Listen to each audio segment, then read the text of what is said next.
Every reaction you make, from laughing at a meme to fuming over a political rant, is instantly analyzed, ranked, and sold to the highest bidder. That auction happens in the blink of an eye, thousands of times per minute. And if you think, I'm just scrolling for fun, think again. Your engagement is the product, and advertisers are the buyers. Here's how the cycle works. Number 1, attention. You open the app or website. Number 2, engagement. You scroll, like, comment, share, or watch a video.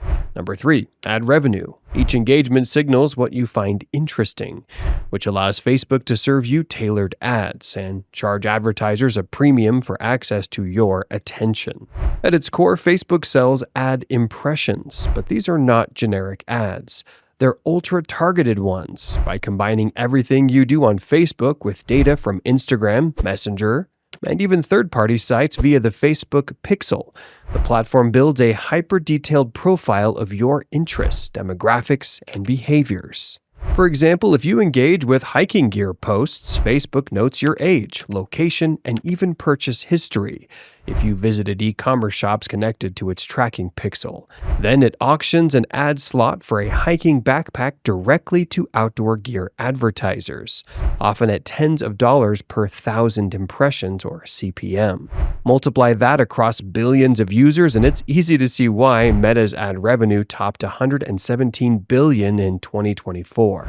If you're finding this video eye-opening, smash that like button and share this video so more people understand exactly what they're paying for with their attention.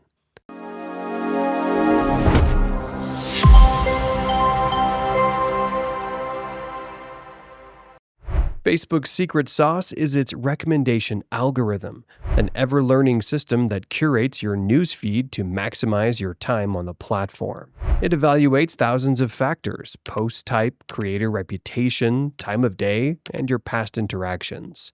The goal? Keep you scrolling. But these algorithms have side effects. To boost engagement, they often prioritize content that triggers strong emotions: outrage, fear, or excitement. Because emotional reactions lead to more comments, shares, and minutes watched. That's why polarizing political posts, sensational clickbait, and conspiracy theories spread. They're engagement gold. Meanwhile, advertisers take advantage of Facebook's ad manager to reach micro-audiences. Want to target new parents in Canada interested in baby formula? You can. You want to target recent website visitors who abandoned a cart on an online boutique? Absolutely. Thanks to data partnerships and tracking across millions of websites, Facebook knows when you visited the boutique, then reminds you with ads until you convert. This isn't hypothetical. In 2018, the Cambridge Analytica scandal revealed how political campaigns used Facebook data to micro-target voters with tailored political messaging.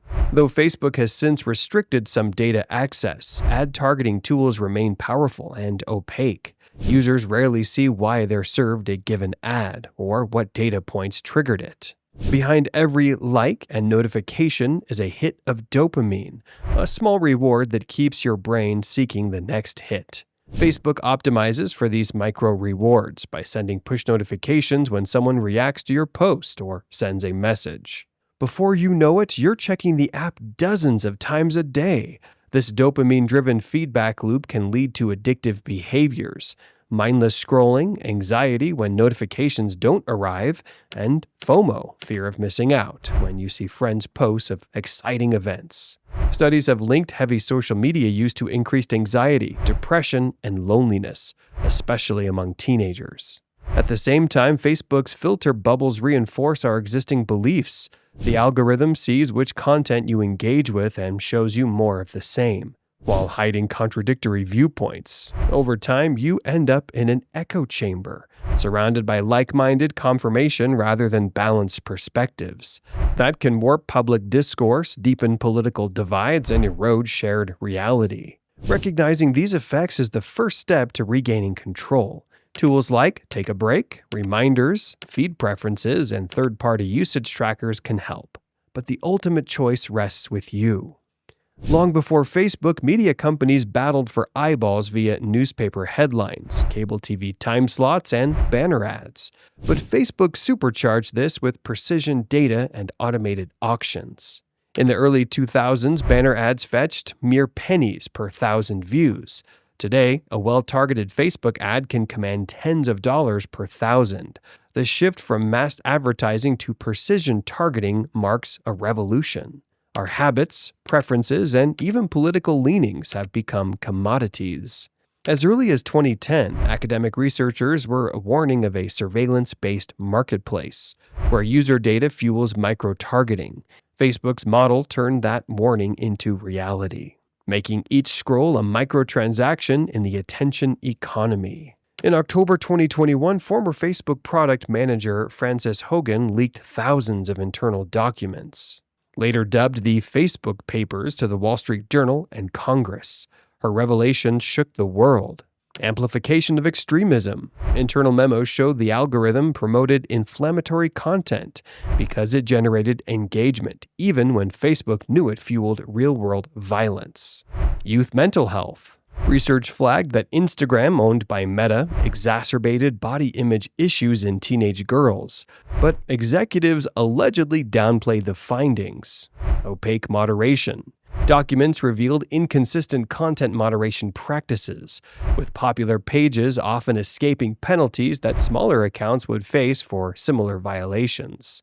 Hogan testified before U.S. lawmakers.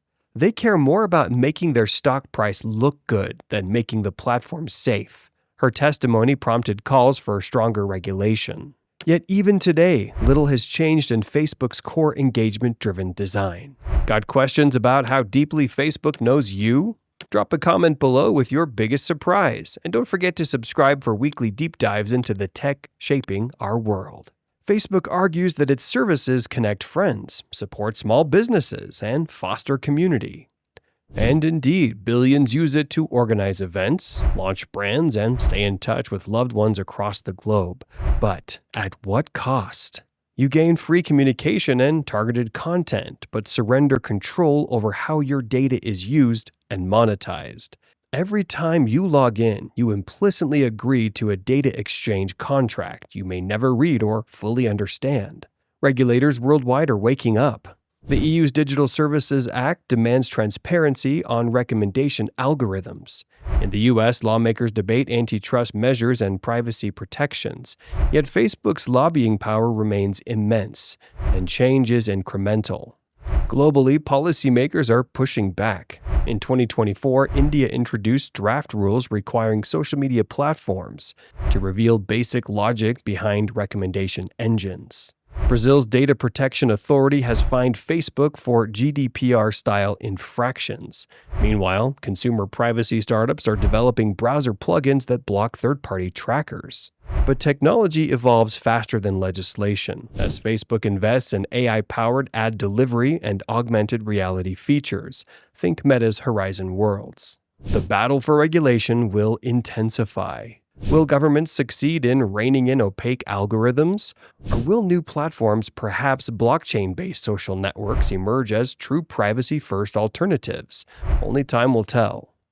Remember when Facebook felt like a free service to connect with your friends? Behind the scenes, you were actually the raw material. Every like, share, watch, or linger informed a massive profile that you didn't consciously build. Click by click, you constructed a data portrait richer than any 50-question survey. That portrait, your browsing patterns, purchase intents, political leanings, even mood signals, informs bidding algorithms. Advertisers pay top dollar to reach you, the ideal consumer. And because the platform never sleeps, those auctions happen billions of times a day. So, while the service is free for us, our attention and our data are the premium product being sold. Facebook built a multi-billion-dollar empire by mastering the economics of attention. Engagement drives ad revenue, and algorithms optimize for the emotions that keep us glued to our screens, sometimes at the expense of our well-being and social cohesion. Whistleblowers like Frances Hogan lifted the curtain on these practices, but the fundamental model remains untouched. As users, we face choices: continue scrolling on autopilot, or reclaim agency by understanding the mechanics behind our feeds. Use your data privacy settings wisely. Set boundaries around screen time. And explore alternative platforms when possible, because, in the end, if it's free, you know the rest. And the rest is the price we pay for our attention. If this opened your eyes, don't just click away. Hit like, subscribe, and join the movement. The more you understand, the harder you are to manipulate. Let's win back our attention together.